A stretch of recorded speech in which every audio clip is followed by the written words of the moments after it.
Hello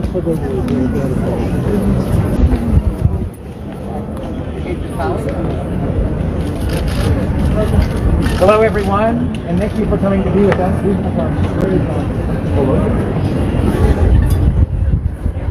Володя. Володя.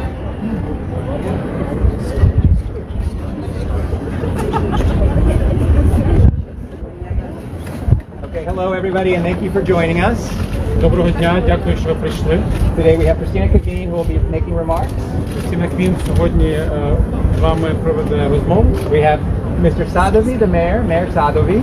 І пан Садовий, міський голова. And Christina and the mayor will be answering questions after her remarks.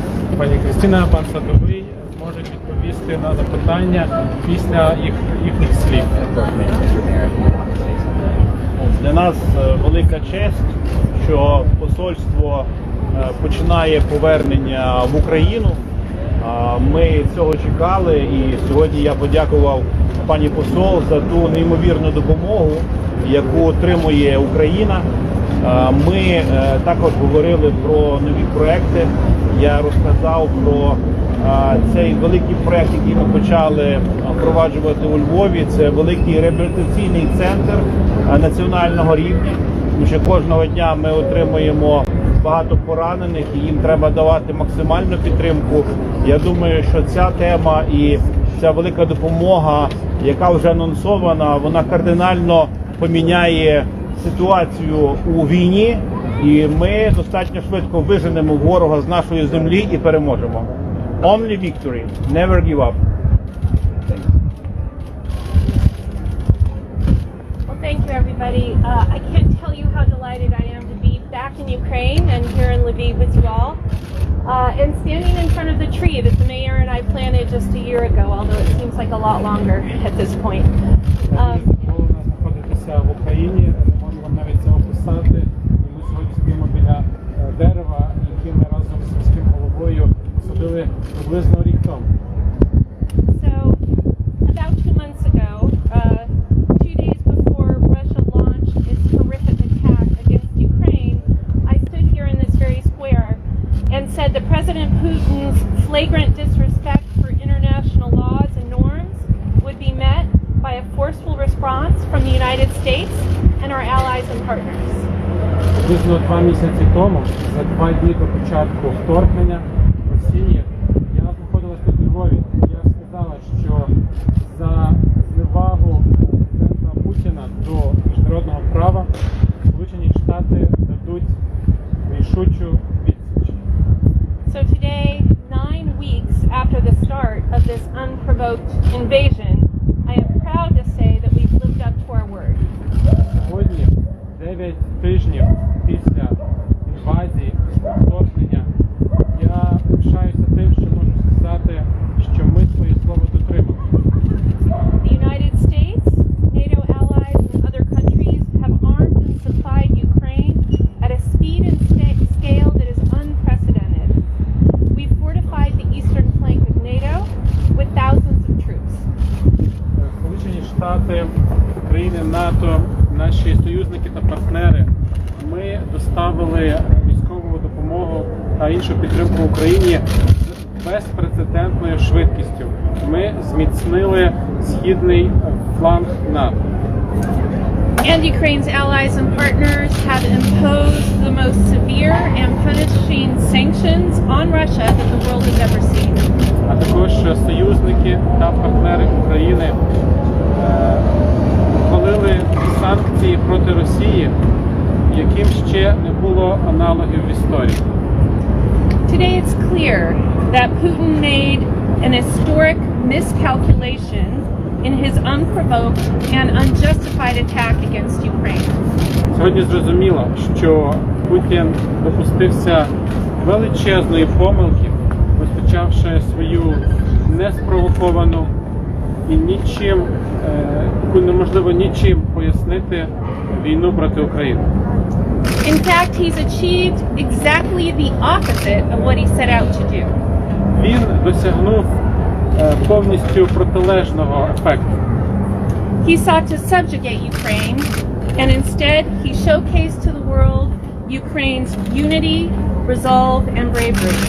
Він хотів поневолити Україну, але внаслідок своїх дій він продемонстрував єдність, мужність, сміливість України. He attempted to divide allies and partners, and instead he brought them together in a single voice, opposed to his illegal invasion and horrific war crimes.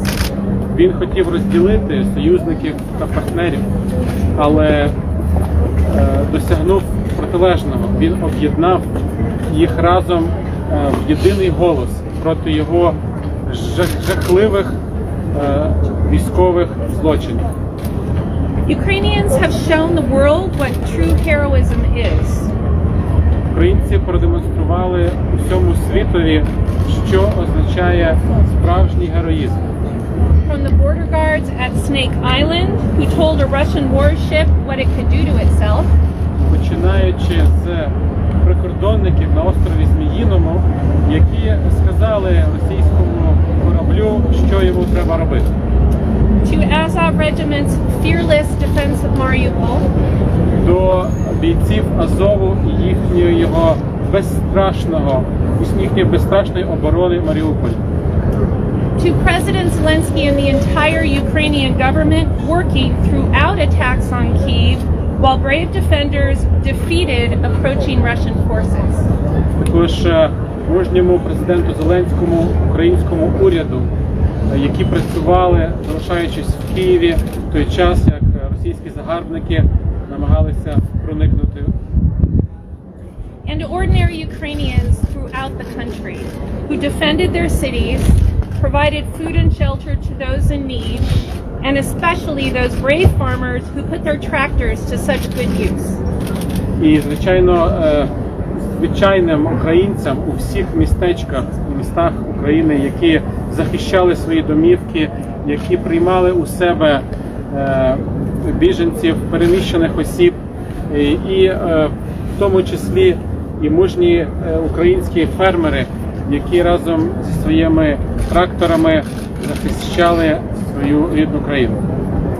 So while my team and I have been working day and night in Poland to facilitate the flow of security and humanitarian assistance to Ukraine, help American citizens in need, and telling the story of Ukraine's heroism, разом з цією командою в Польщі ми працювали над поставками гуманітарної допомоги в Україну, всього, що потребує Україна. Ми розповідали про відвагу та героїзм України усім, з ким ми мали зустріч.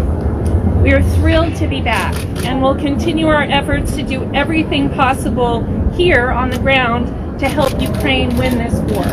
Ми неймовірно задоволені тим, що ми повертаємося, і ми будемо робити все, що від нас залежить, щоб тут, в Україні, допомагати Україні боротися. This is why last week, President Biden requested an additional $33 billion of assistance to Ukraine. Саме тому минулого тижня президент Байден подав запит до Конгресу на $33 мільярди для допомоги Україні. So as our support continues to expand, we look forward to working with the Ukrainian government, civil society, and international organizations on the ground in Lviv and in Kyiv to maximize the impact of our assistance. Тож ми плануємо надалі працювати, збільшувати нашу допомогу, працювати з українським урядом, з громадянським суспільством, з міжнародними організаціями, щоб досягти максимального ефекту допомоги для України. Slava Ukraini! Героям слава! Okay, we'll take a couple of questions now. Hannah Olive from Washington Post. Yes, hi there. Thanks for doing that. Can you tell us a little bit about what to expect of the presence here in Central Office? What sorts of activities will still be commute to Poland? And then what's the timeline for returning to President?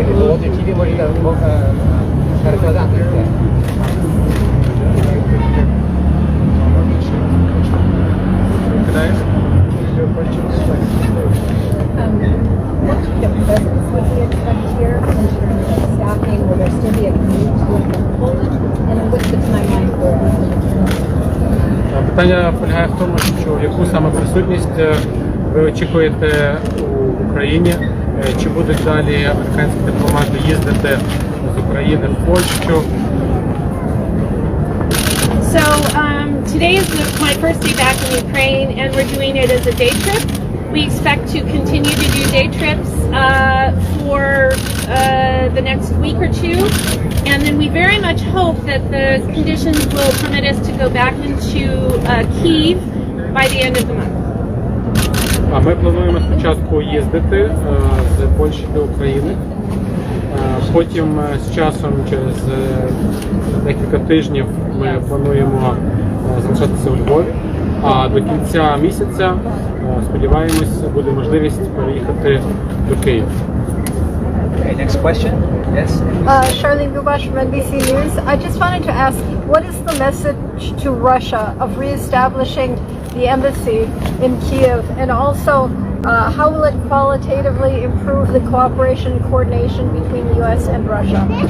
U.S. and Ukraine. Okay. Well, I guess. Okay. It's good if you translate. Питання полягає в тому, що саме є, що означає повернення американського посольства, яким меседжем це є для Росії і як це буде впливати на взаємодію між Америкою та Росією. I would say the message to Russia is you failed.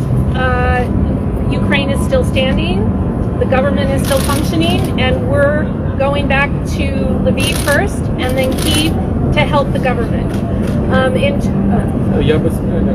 Я би сказала, меседж полягає в тому, що ви програли, ви провалилися, Україна далі стоїть, український уряд працює, і ми повертаємось назад, щоб допомагати їм у цьому.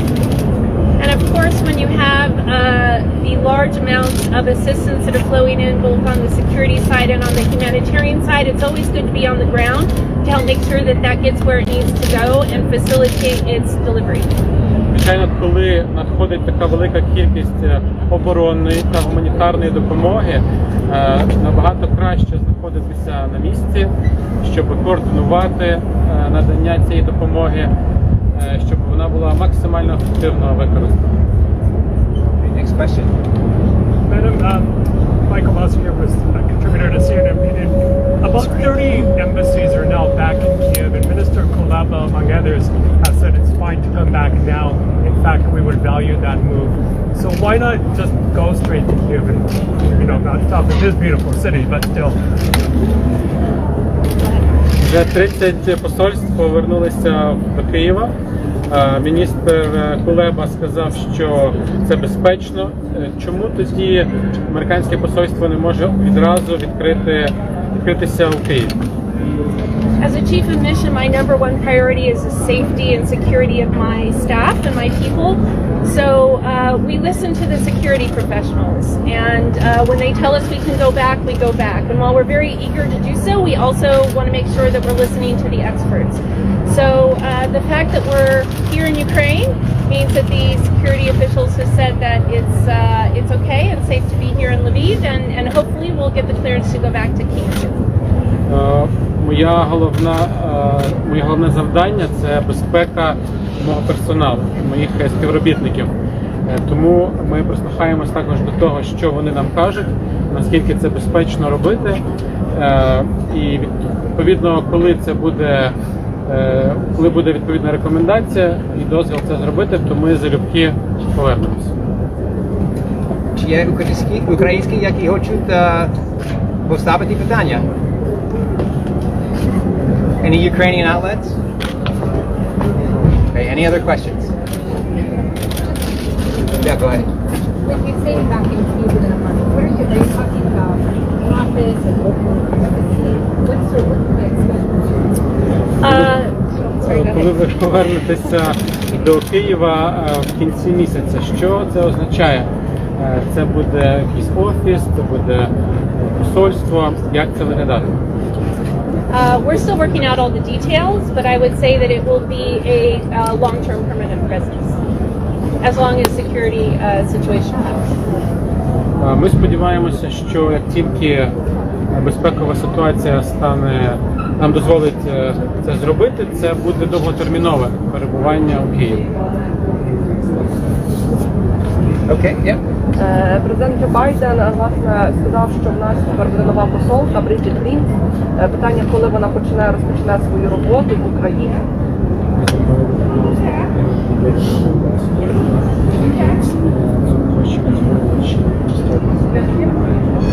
As soon as the U.S. Senate confirms her, she will be coming to Ukraine to serve.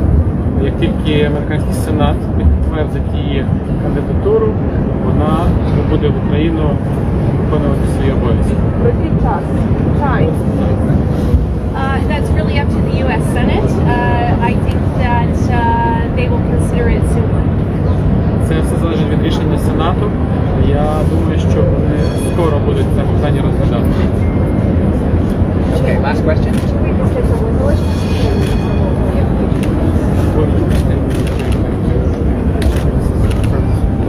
I'll be staying for a while, but actually the end of my assignment is this summer, so probably not very long.